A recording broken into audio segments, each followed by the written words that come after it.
인민이란 표현이 어때서요? 독자와 교감하라.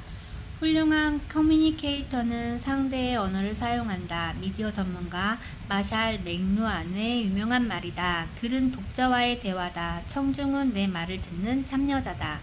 말을 하고 글을 쓸 때에는 자기가 하고 싶은 내용과 상대가 듣고 싶은 내용 사이에서 절묘한 줄타기를 해야 한다.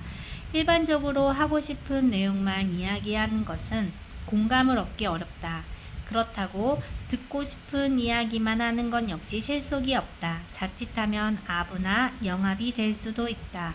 교감이 필요한 것이다. 독자를 의식하는 글쓰기란 무엇인가?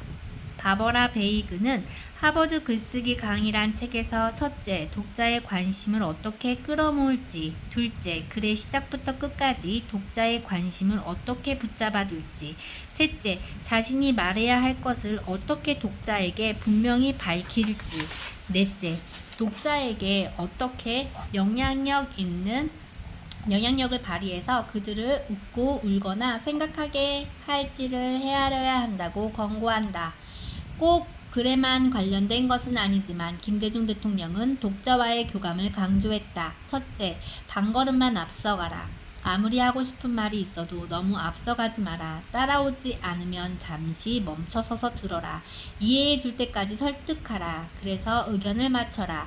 읽는 사람이 공감하지 못하는 글은 아무 쓸모가 없다. 쓰는 사람 입장에서 읽는 사람을 배려해주는 것만으로는 부족하다. 아예 읽는 사람의 입장이 되어야 한다. 둘째, 손을 놓지 마라.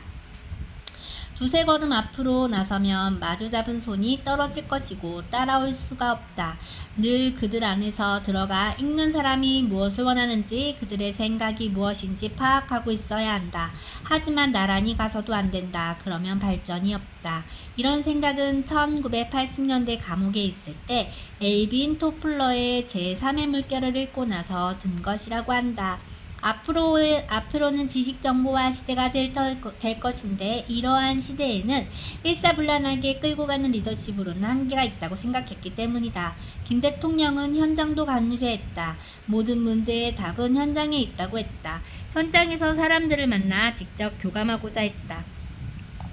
실제로 현장을 자주 찾아오고 청와대에서도 사람들을 초청해 이야기 듣는 것을 좋아했다.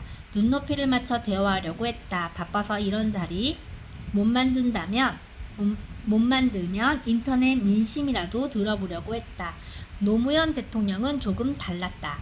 국민의 눈높이를 넘어 역사의 눈높이에 맞춰야 한다고 생각했다. 이승만을 찍어준 국민의 눈높이와 4.19 혁명을 일으킨 역사의 눈높이를 구별해야 한다는 것이다.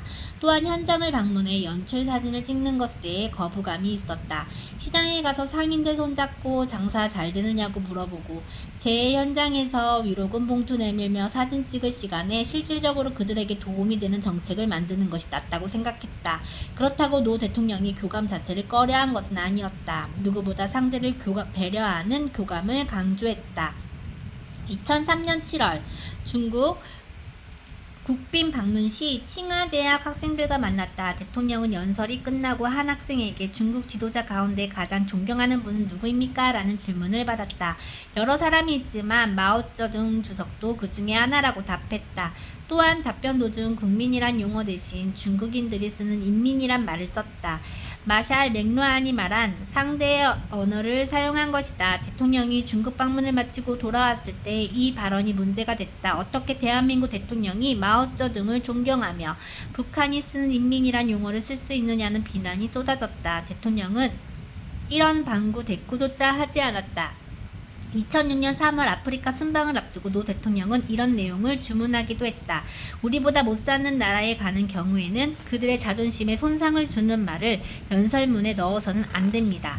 예를 들면 후진국에 가서 양국은 상호보완적 경제 구조를 가지고 있으니 당신들은 인력과 자원을 대시오. 우리는 자본과 기술을 대겠소. 이렇게 말하곤 하는데 이때 상호보완적이란 말은 그들에게 곤욕적으로 들릴 수 있다는 것을 유념해야 합니다. 한 번은 이런 메모도 내려왔다. 사리에 맞는 내용을 좋아하는 청중과 감정에 호소해야 할 청중. 긴 연설을 들어야 받아들일 수 있는 청중과 짧은 연설을 기대하는 청중을 잘 따져서 연설문을 준비해 주기 바랍니다.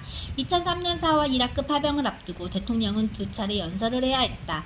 한 번은 파병 동의를 구하는 국회에서, 다른 한 번은 파병 장병을 환송하는 자리에서다. 외교부에서 미리 보내온 초안에는 파병의 이유가 있었다. 그 중에는 이라크 전쟁이 정의로운 전쟁이라는 것과 전쟁이 끝나고 복구 과정에서 경제적 실익을 도모할 수 있다는 내용도 있었다. 노 대통령은 둘 다 내세울 이유가 아니라며 삭제를 지시했다. 이 연설을 지켜보는 여러 부류의 사람이 있었다. 첫째, 파병을 요청한 미국. 둘째, 우리 건설사가 많이 진출해 있는 이라크 당국. 셋째, 파병을 반대하는 시민단체. 넷째, 당사자인 파병 장병. 마지막으로 파병 장병의 가족이었다. 노무현 대통령은 난처했다. 여러 대상이 듣고 싶어하는 얘기가 각기 달랐다. 첫째, 미국에게는 이라크는 악의 축이다. 이라크 전쟁은 정의를 지키기 위한 전쟁이다. 둘째, 이라크 당국을 향해선 이라크의 선량한 국민은 우리의 적이 아니다. 그들에게 자유와 평화를 되찾아 주러 왔다. 셋째, 파병에 반대하는 시민단체에는 명분 없는 전쟁인 것은 맞다. 하지만 미국이라는 현실을 무시할 수 없는 건 아니냐. 넷째, 장병들에게는 열심히 싸우고 돌아오라. 다섯째, 장병 부모에게는 안전이 최우선이다. 무선히 돌아오라는 메시지를 주어야 했다. 대통령은 이렇게 얘기했다. 나는 명분을 중시해온 정치인입니다. 그럼 내가 파병을 결정했습니다. 나의 결정에 나라의 운명이 달려있기 때문입니다. 명분에 발목 잡혀 한미관계를 갈등관계로 몰아가는 것보다 어려울 때 미국을 도와주고 한미관계를 돈독히 하는 것이 북핵 문제를 평화적으로 해결하는 길이 될 것이라는 결론을 내렸습니다. 이라크 전쟁은 사실상 끝났습니다. 이번 파병은 참전에서 복구와 구호 활동이라는 새로운 성격을 갖게 되었습니다. 이라크 국민이 하루빨리 평상의 생활을 회복할 수 있도록 도와주어야 합니다. 안전하고 건강하게 다녀오기 바랍니다. 이라크 국민의 가슴속에 한국 국민이 전하는 평화의 메시지를 심어주고 오세요. 2005년 11월 여의도 농민 시위에서 사망자가 발생했을 때도 마찬가지였다.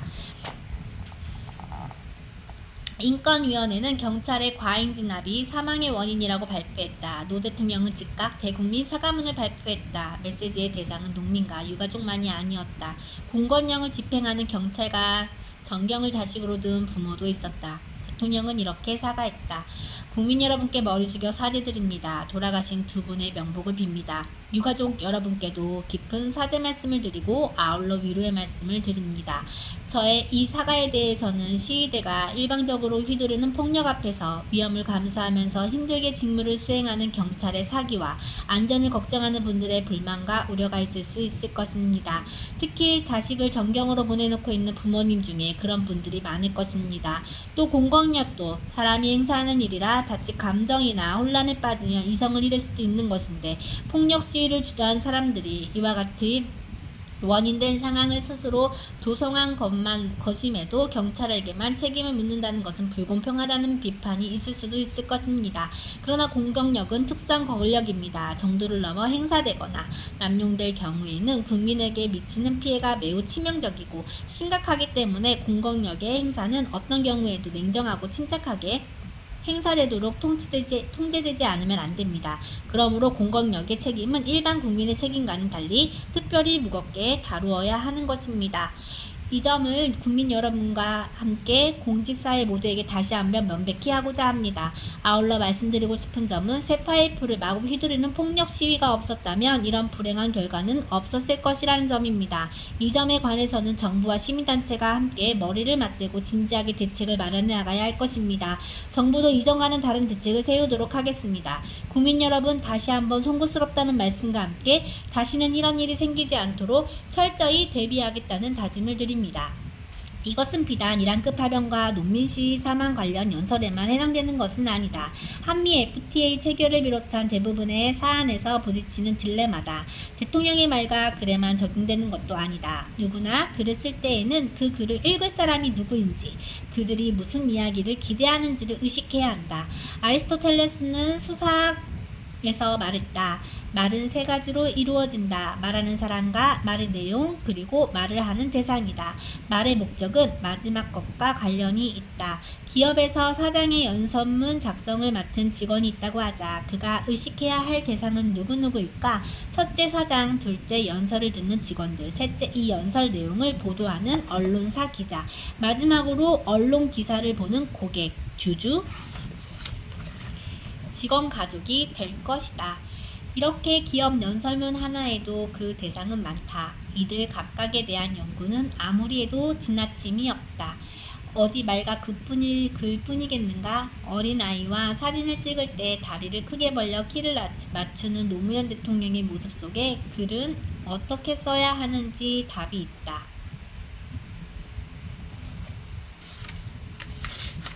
오늘은 여기까지 읽도록 하겠습니다. 오늘도 이제 저는 브런치 글을 쓸 건데요.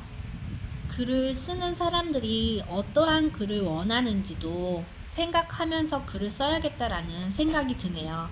물론 내가 하고 싶은 말을 글로 전달하기도 하지만 이 글을 읽었을 때 어떠한 기대를 갖고 그 사람들이 내 글을 읽을 것인가? 그럼 나는 그들에게 무엇을 전달할 것인가? 라는 부분을 좀 더 고민하고 깊이 생각한 다음에 글을 쓰면 더욱더 좋겠다라고 느껴집니다.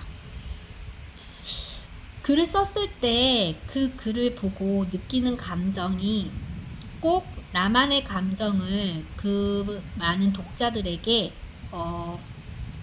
그런 주입시키기보다도 함께 소통하고 공감할 수 있는 그러한 방향으로 글을 써야겠다라고도 느껴집니다.